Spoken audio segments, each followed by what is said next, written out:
What advice would you give to someone who's, I don't know, in their 40s, 50s, 60s, Yeah. 70s, 80s? Like what should we do to be the best stewards of our brains? I'll tell you, it's so easy. It's to seek novelty. It's to seek challenge.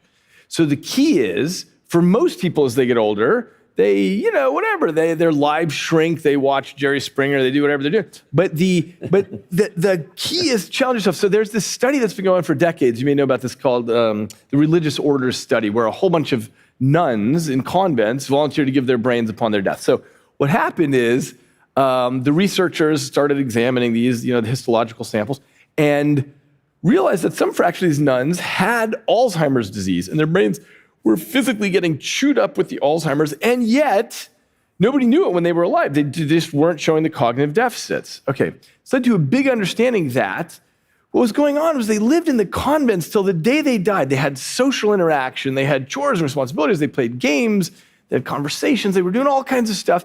And as a result, even though their brain was physically degenerating with the ravages of the disease, they were building new bridges, new roadways all the time. And as a result, they were able to essentially fight back against the degeneration of the tissue.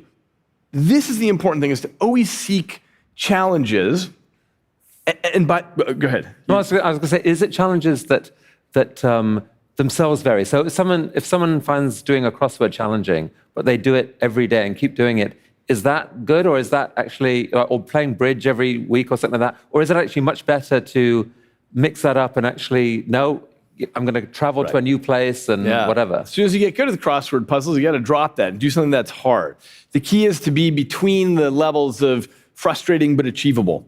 And that's where you always want to keep yourself in life. And as long as you're there, you're doing the best thing you can do for your. I mean, this is. I'm not. If you're between frustrating and achievable, you're always frustrated and never achieving. Just to say. It's funny because there's so much that we know in so much stuff pouring out in neuroscience labs, but this is still the key, the single piece of advice really that we have for putting off dementia.